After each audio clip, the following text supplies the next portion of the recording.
But to go back to this third party issue and why I'm such a proponent of this, I believe that the solution for what ails us in this country, climate, war, and healthcare, is not going to come, or certainly it is not going to come quickly enough, particularly with climate, by trying to get the two-party system that we currently have to act and solve these issues. And so I'm a big proponent of a third party. It's been proven to work, and not in a good way from my perspective, but the Tea Party, it moved the Republican Party. It got them on the crazy train platform, basically, by saying, we are not going to vote Republican. We are going to withhold our votes. We are going to vote against you if you don't follow us on these issues. So it was proven to have worked there.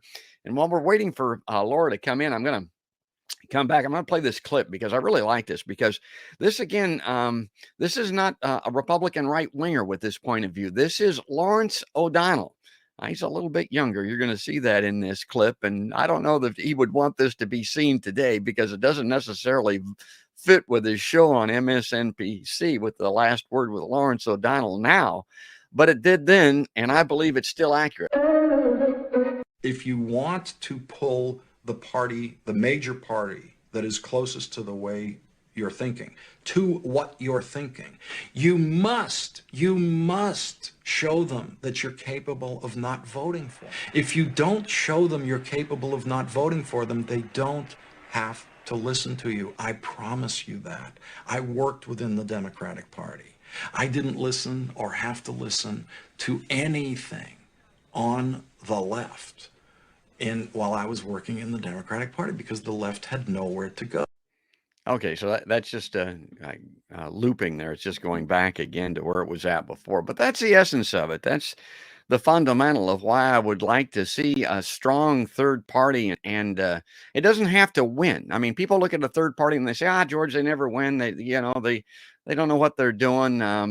They're embarrassing. No, not necessarily, because if you go back to that pie chart that I showed to start with, and you're looking at this slim difference in these elections, that little sliver of that third party becomes increasingly important.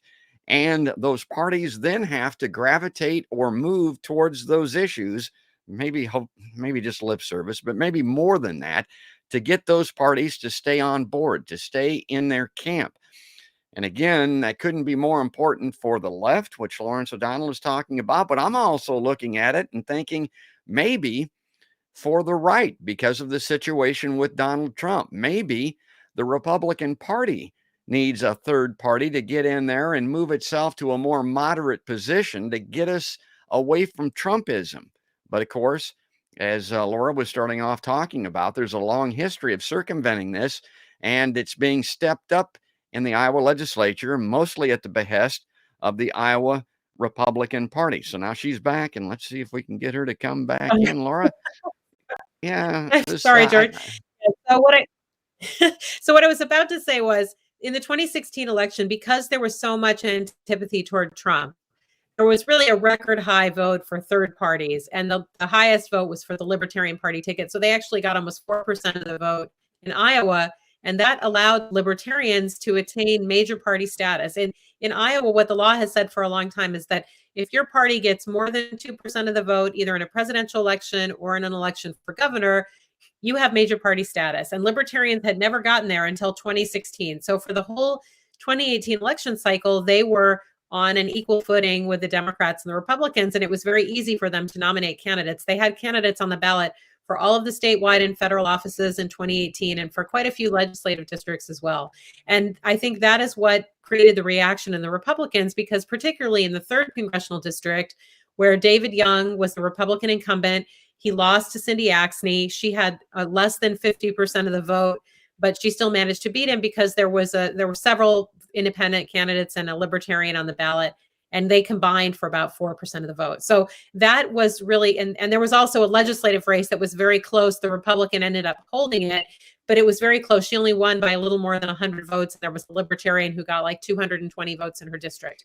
So that really created this push as part of the 2019 election law. The Republicans in 2017, when their trifecta was new, they immediately passed voter ID and some other restrictions on early voting. but they didn't really target third parties until that 2019 legislative session. And the key point was this early filing deadline. So now independents and third party candidates have to file by March, the same time as Democrats and Republicans. And they no longer have that option during the summer to look around and see which races are not being contested. And it's very difficult to go out and collect signatures in the winter. So that, and also there just wasn't a high level of awareness of that early filing deadline. So it was already noticeable in the 2020 election cycle that we had fewer third party and independent candidates on the ballot. And that trend has just continued. In this election, there is only one, the Libertarian ticket qualified for governor, no other ticket qualified for governor, no other candidate qualified for any statewide office. And there's just one candidate for one of the 4 congressional districts, and that's in the 4th district, which is the least competitive one in Northwest Iowa. So really, Iowans are limited to just the Democratic and the Republican Party candidates in most of the elections. There will be a Libertarian on the ballot for governor, but that's it. And so compared to 2018, when Libertarians had candidates for all of those statewide office, all of the U.S. House districts.